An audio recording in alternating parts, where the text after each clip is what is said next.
This was the first game of the 1972 World Chess Championship, Robert Fischer with black pieces and Boris Spassky with white. In this game, they played the Nimzo-Indian Defense, which usually ends in a draw, but near the endgame Robert Fischer played in the move 29 bishop take h2. I think that was the mistake, and he lost a clearly drawn game. Now on to the game. Game start with d4.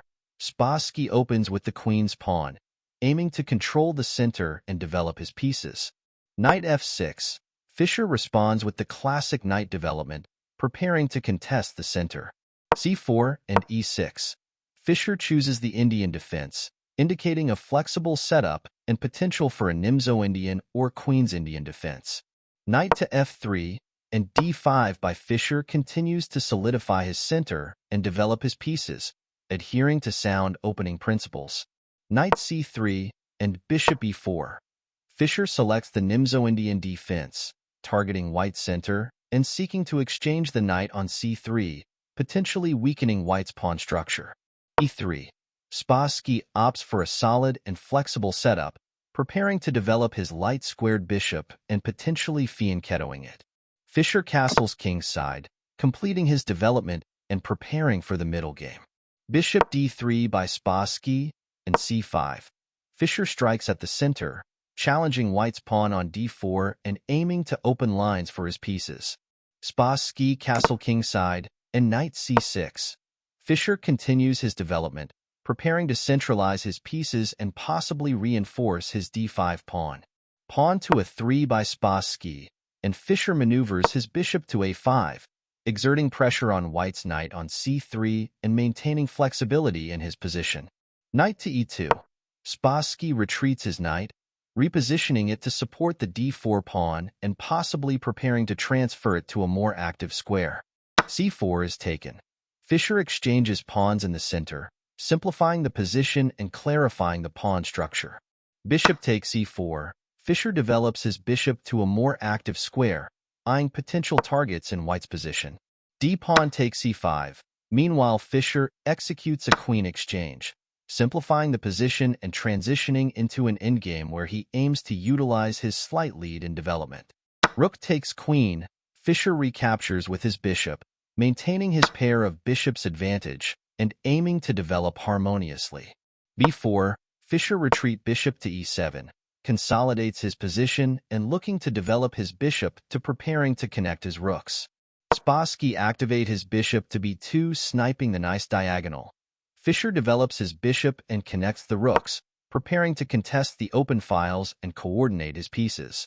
Rook slides in c1 and d8. Knight in d4 and knight takes in d4. Fischer trades knights, simplifying the position and equalizing further.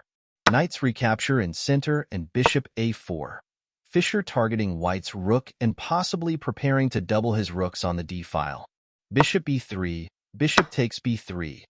Fischer initiates further exchanges, simplifying the position and aiming to alleviate any potential pressure from white's bishops.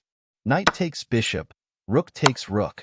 Fischer trades rooks, further simplifying the position and equalizing. Spassky recapture, rook c8 by Fischer. Fischer activates his rook, preparing to exert pressure on the open c-file.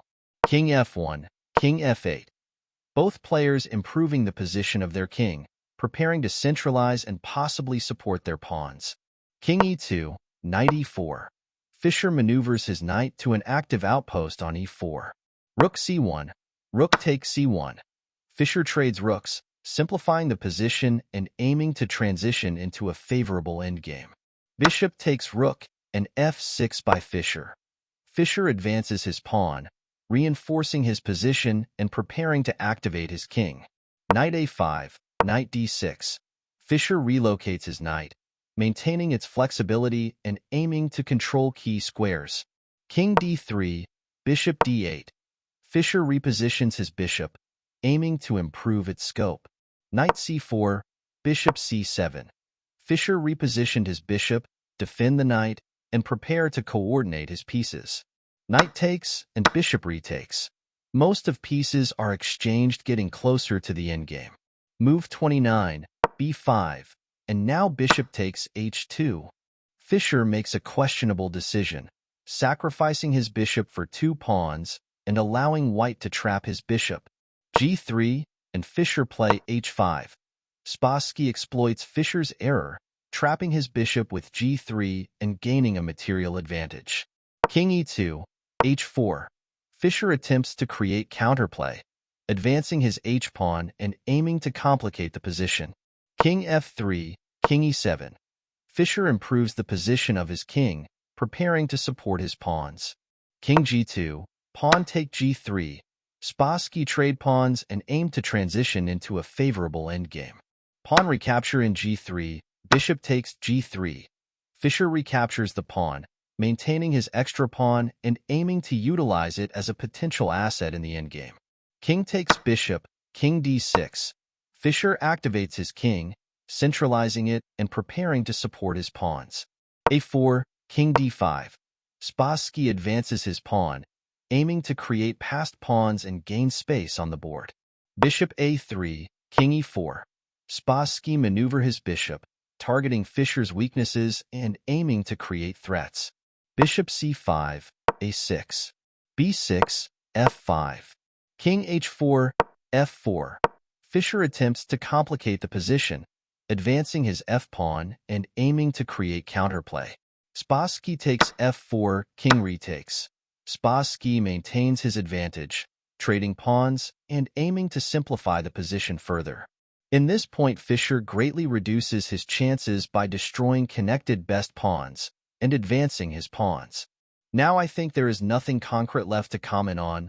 Both players continued the game trying to gain an advantage, but Fischer unusually makes some other incorrect moves, losing in material and positioning.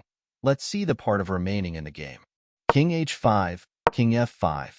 Bishop E3, King E4. Bishop F2, King F5. Bishop H4, E5. Bishop G5, E4. Bishop E3, King F6. King G4, King E5. King G5, King D5. King F5, A5. Bishop F2, G5. King takes G5, King C4.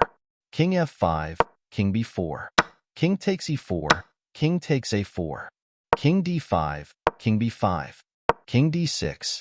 Fischer resigns, recognizing the inevitability of his defeat and Spassky's superior position. With an extra piece and a permanent pawn which Fischer can never touch as long as he is still in the protection of the bishop, but not only that the B7 pawn can never advance, it is destined to be taken by the Spassky king, and a pawn never be queuing in the dark square is nothing to be done. In this game, Spassky demonstrated solid and accurate play, capitalizing on Fischer's mistakes and gradually outplaying him in the endgame. Fischer, on the other hand, made several inaccuracies and questionable decisions, ultimately leading to his defeat. Thank you for watching this video, and I hope you enjoyed it. If you are a fan of chess, please like and subscribe.